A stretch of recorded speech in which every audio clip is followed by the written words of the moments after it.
Hello and welcome to Straight Talk. I'm Yusuf Aram. The Three Seas Initiative was once a quiet infrastructure pact among Central and Eastern European states. But today, as the war rages in Ukraine and naval tensions rise, it's transforming into a geopolitical and maritime security group.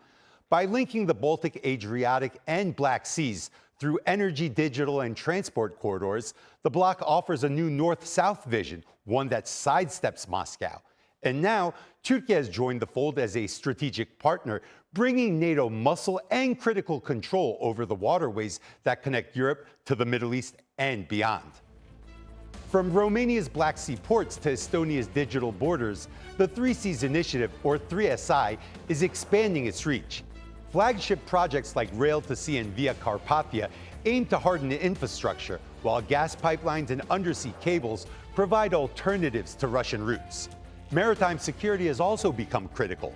The Baltics are bracing for hybrid attacks on its critical infrastructure, while the Black Sea remains a live theater amid the war between Russia and Ukraine. Given its position on key maritime choke points, Turkiye could reshape the initiative's strategic depth. For more, joining me now from Bucharest is Ramona Brunsils. She's a member of the Romanian Chamber of Deputies. And from Rome, Maurizio Gheri. He's a European Commission Marie Curie Global Fellow. Thanks for joining me, both of you. Now, the Three Seas Initiative, a very interesting grouping. Ramona, I want to begin by asking you, what does Romania get out of the Three Seas? Why is this an important initiative for Bucharest?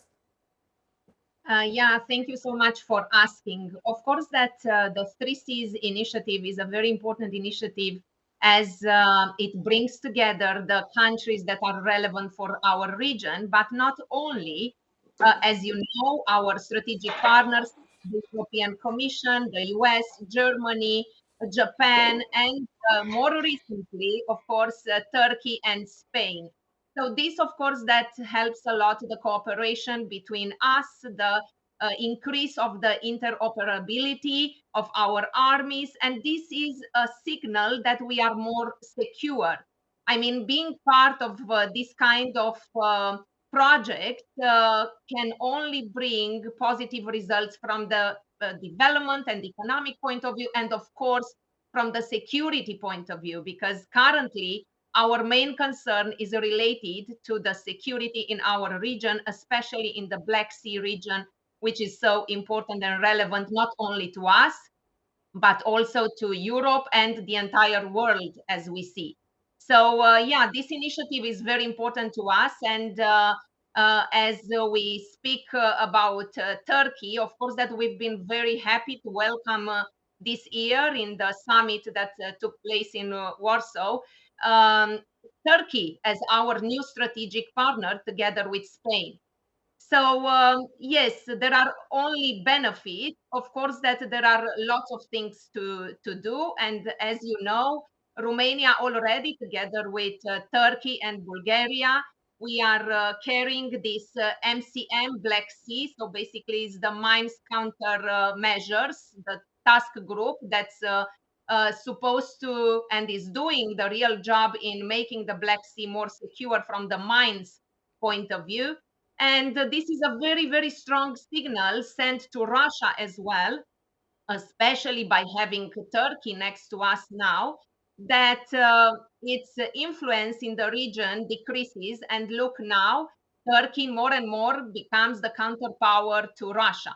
So these are the most important things. Of course, that looking at the economic development and at the investment fund that is now growing in the Three Seas initiatives, of course, that this would bring benefits as well. And we are looking forward as well in supporting and participating, all of us together, in the reconstruction of Ukraine. So that's why for us, the Three Seas initiative is one of the priorities currently. Maurizio, why is the Three Seas Initiative important for Italy? Well, the Three Seas Initiative is important for Italy because Italy is growing in its geopolitical role. As we all know, right now there is a lot of shifts. There are a lot of shifts, the geopolitical shifts, like tectonic shifts. But Italy is also focusing on other corridors and other regional initiatives. As you know, our Mattei plan is thinking about North Africa. Italy is part of the EMEC, which is India Middle East corridor passing from Saudi Arabia, Israel, and Greece. Italy just closed recently the Belt and Road Initiative because Meloni government doesn't want to be connected so much with China. So right now, Italy is not part of the Three Seas initiative. But for me, for my analysis and analysis of many other colleagues, it's a mistake in the sense that Italy should become, like Turkey, a partner, at least an external partner at the beginning, as the first step to understand if strategically it fits its purpose, and then later also to have a full membership. Why I'm saying this? Because as we all know, 80% of the world trade passes through the sea. And so China has difficulty with this Belt and Road Initiative also, let's say, geographically. And the seas that the Three Seas Initiative is connecting are the Baltic, the Black Sea, and the Adriatic Sea, with the northeast port in Europe, which is Trieste in Italy. These seas are very important, but at the same time, they are a little bit closed seas. If we don't connect these three seas with the Mediterranean Sea, which is the connection between the Atlantic and the Indo-Pacific, these three seas could have a geopolitical limits. So here it comes Turkey, Italy, and even Spain, that became, as my colleague said, a partner, external partner recently in Warsaw, because these countries are the gigantic countries of the Mediterranean, where majority of the goods and services pass, I repeat, from the Atlantic to the Indo-Pacific. So Italy, it should step by step become a partner of this initiative, and I hope our government soon will take some steps in that direction. Ramona, has the war in Ukraine created some urgency regarding the Three Seas initiative that it seems like it's becoming fast-tracked and upgraded on the foreign policy portfolios of the member states? Yeah, of course. I mean, first of all, a war in our region, of course, that causes instability and concerns for our citizens. So that's why it's very important to have the Three Seas initiative working and being functional, because in this way we can show our people, first of all, that is not just us keeping and holding, our chest in front of Russia, but is more of us. And of course, again, I get back to Turkey because it's extremely important. For instance, in Romania's case, our navy capacity is still in progress to be improved.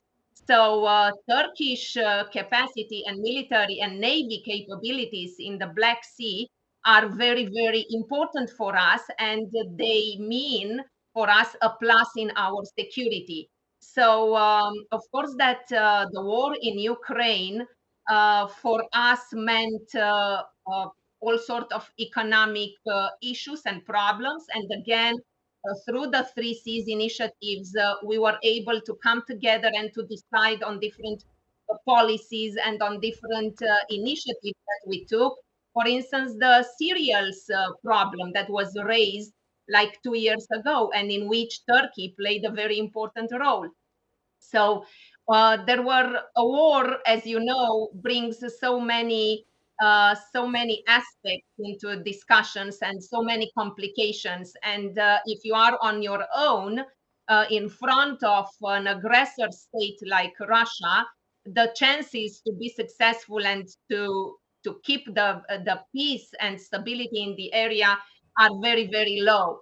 So that's why for us, we are very much looking forward to getting to a peace in Ukraine. Of course, that it has to be a just and comprehensive peace that respects the international treaties, because we are fully affected from all points of view in the region where we are. Mm-hmm.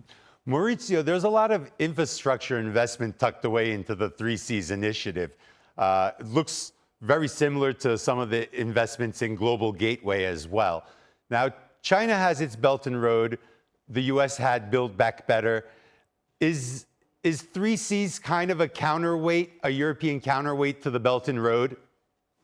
I don't know if we can call it as a counterweight, but the fact of the matter is that integration has to start, first of all, regionally, because globally is, as we all imagine, is very complicated to invest in infrastructures and integrate infrastructures. But regionally is easier. And that's why this 3Cs initiative, first of all, it closed the gap between the East and Western Europe. So again, Turkey is important in this because the eastern side of Europe and also the connection with Central Asia that Turkey has as a role is important. Then it also integrates infrastructures. And as you said, I'm a Marie Curie fellow. I work on how to defend from hybrid warfare from Russia, China, and other rivals. And Europe is worried about these attacks on infrastructures. And to have integrated infrastructures, it makes them more resilient, more able to protect in a consortium. And the other thing of this initiative is also to improve the public and private cooperation in the infrastructure sector at all the three levels, which are the transportation, the energy level, and the digital level. So we have to think about all these three layers of our societal integration in a complex way, in the sense that they are all interrelated, because energy is interrelated with the transportation and with the digital and vice versa. So nowadays, I think this initiative, even if it's not an alternative, it can become the embryonic start of a regional, really energetic and infrastructures and transportation integration between East and Western Europe and also between North and Southern Europe. And so again, Italy and Turkey, which are the greatest also NATO allies in the southern region, they should participate stronger and stronger in this initiative.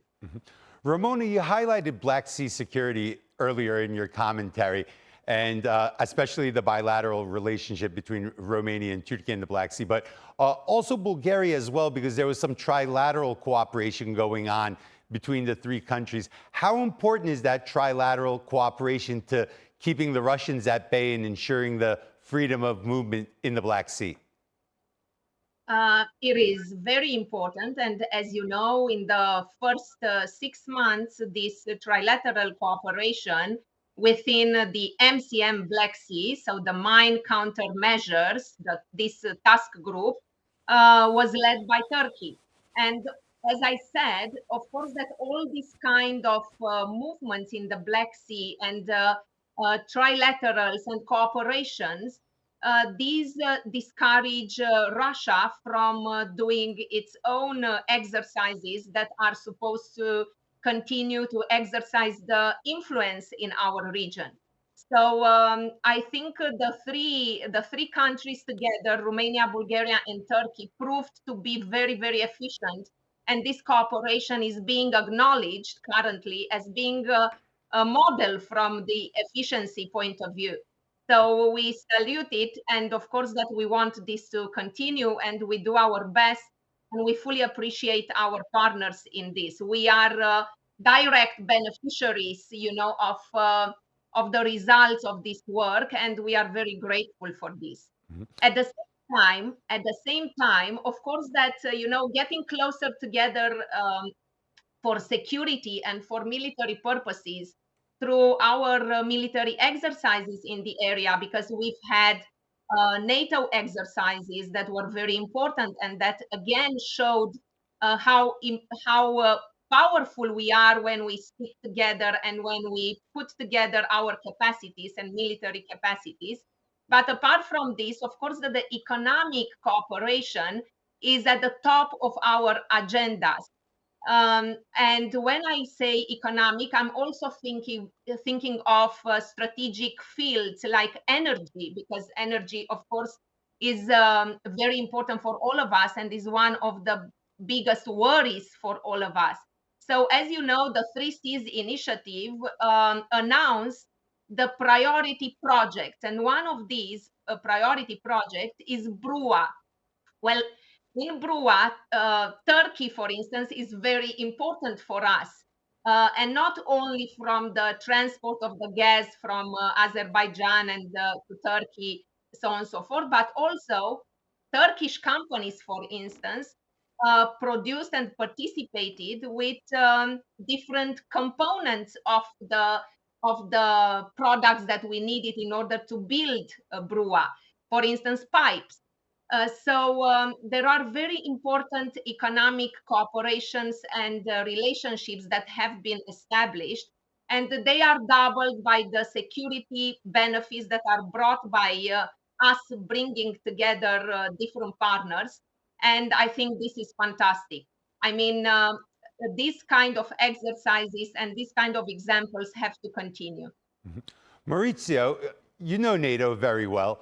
How is NATO viewing this initiative? And also earlier, you emphasized the importance that Italy shouldn't be hesitant about the three seas and how important its geopolitical position is on the Mediterranean.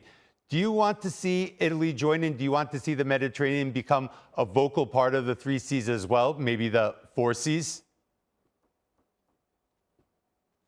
Yes, that's what I was referring to. First of all, as my colleague said, there are initiatives at energy level, but there are initiatives also at security level, because as we know, in the Baltic Sea, there is the Baltic Sentry, which is the initiative of NATO to protect infrastructures that have been attacked, gas pipeline, etc. So, in the same time, Mediterranean is the focus of the hybrid attacks also from Russia, and the gas pipeline, the infrastructures that are in the Mediterranean, besides that in the Black Sea, will have to be protected. And besides the Brua, we have the TAP, as we all know, the Trans-Adriatic pipeline.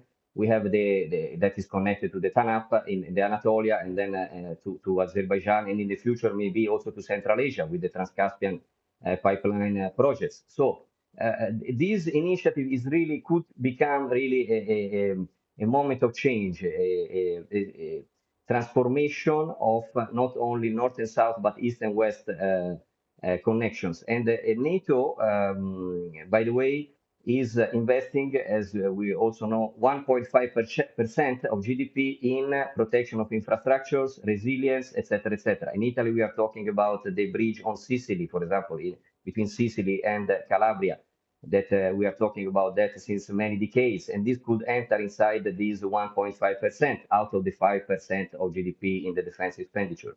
So this three seas initiative, it really is a moment of a momentum that could be important, and Italy again should become at least external partner like Turkiye, and then in the future member, and collaborate more and more, because as we know, also Italy and Turkiye are collaborating at defense level. For example, between Leonardo and Bayraktar, there are memorandum of understanding recently signed, etc., etc. So the technological defense transition will be helpful also for NATO in this sense.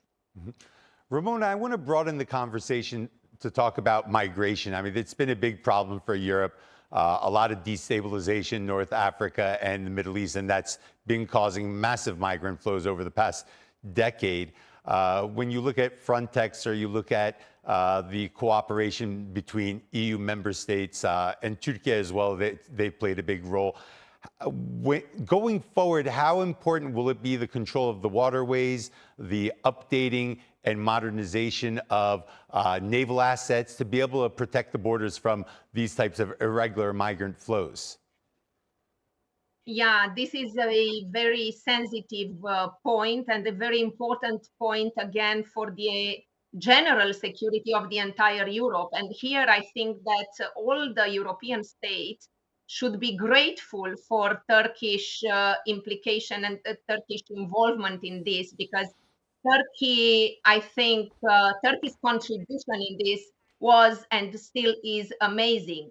Apart from the money that was received from the European Union by Turkey in order to stop and keep the migrants, in Turkey, I think the Turkish government made a fantastic and very, very big effort in order to comply with all the challenges that came out of this. And we should all be grateful for this thing. Now, of course, that Turkey is not and shouldn't be alone in fighting this phenomenon. we are all in this, and we all unfortunately have to carry a quota from this problem that Europe currently faces. Um, in Romania, of course, that we respect our obligations as a European Union member. We are not extremely happy about having to integrate lots of migrants, and this is not at the policy level, but listening to our people. Currently, I think that all the instability in the region makes people being even more worried and a bit fed up with accepting new things. And migrants for many Romanians could mean, unfortunately, an increase in different challenges and maybe even dangers. So we have to work in this respect and to make sure that we don't just comply with the European Union request, but we also find the right way to integrate the migrants without increasing, the suspicion and the rejection of Romanians when it's about these people. So we have to learn a lot about this, but again, we are not very, very happy about it. We admit that those people are in a special situation. We are very sorry for this. We will do our best, but it's hard. Maurizio, there's been a lot of talk about an EU army, and we've also seen some security being introduced into the Three Seas initiative, and we've seen a lot of bilateral security agreements between EU member states and also Turkiye as well. Can you see the Three Seas initiative turning into more of a security club going forward, and inside that security club kind of being the bulwark for an EU Navy maybe? Yes, there is this potentiality, this potential.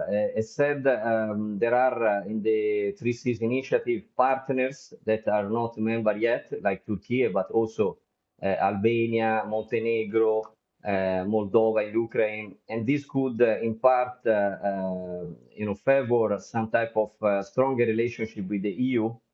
And the EU is in a process, as you said, also of transformation, because there are bilateral and trilateral agreements, UK, Germany, France, Poland, etc., for defense. But at the same time, there is also the European Union integration as the European pillar of NATO. So there are several movements, but this Three Seas initiative being related with energy security, transport security, digitalization security. Again, the security that is becoming the bulk of the future, competition and hybrid actions. It can become a platform in which the countries agree on some defense and resilience systems for the infrastructures, and in future also for the let's say defense integration. So I think it's a moment of crucial transformation, and it should take this initiative, also Italy, as the first step towards a better situation. Also because in this initiative there is Greece and there is Turkey, as said, as partner.